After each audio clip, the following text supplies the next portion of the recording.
Welcome back, everyone. You are listening to another episode of Fast Facts Perio Edition, brought to you by A Tale of Two Hygienists in partnership with Dentist RX.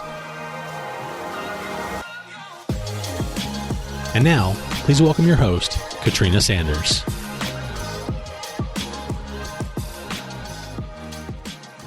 Hello, and welcome to Fast Facts Perio Edition. Last week, we began the conversation about the alveolar bone, and we talked about the alveolar bone proper being one aspect to the alveolar process. This week, we are talking about the supporting bone. And it's important to notate that the supporting bone is the bone that encompasses or encases our alveolar bone proper. This supporting bone itself has two parts, compact and cancellous bone. So your compact bone is kind of that smooth bone that covers the alveolar process. That's where we see the buccal and lingual cortical plates. And within that compact bone, we see that the plates themselves are continuous with that cribriform plate. So when we see the meeting of the cribriform plate and the buccal and lingual cortical plates, that's where, of course, we see that beautiful lamina dura radiographically. The buccal and lingual cortical plates will vary in thickness, but typically we do see that cortical plate is thicker on the mandible than on the maxilla.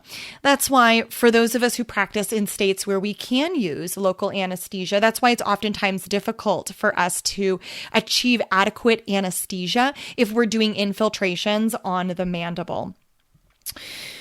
We talk about that compact bone being thicker on the mandible, but on the maxilla, we see that the compact bone itself is actually thicker on the palatal surfaces than it is on buccal surfaces. Whereas on the mandible, the bone is going to be thicker in the buccal areas, thinnest toward that incisor area.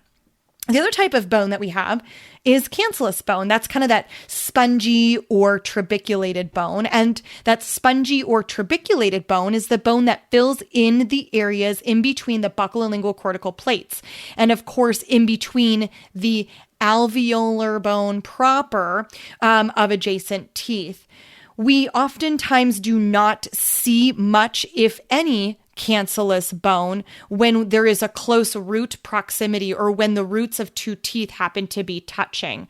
In those cases, that interdental septum is relatively thin, and we do find that the alveolar bone proper of the two teeth are oftentimes fused, which can kind of be an interesting finding.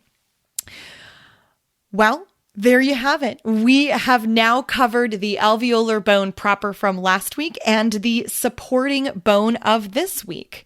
Next week, we will be talking about the composition of the alveolar bone crust and the bone. Enjoy, stay tuned, and I look forward to seeing you next week.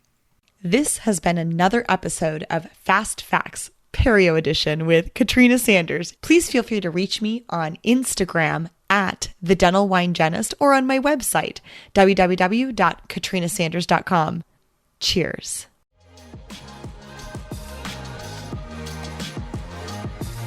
Thank you for listening to another episode of Fast Facts Perio Edition, brought to you in part by Dentist RX, makers of the IntelliSonic line of power brushes. Find out more by visiting their website at dentistrx.com. We'll see you next week for another Fast Fact.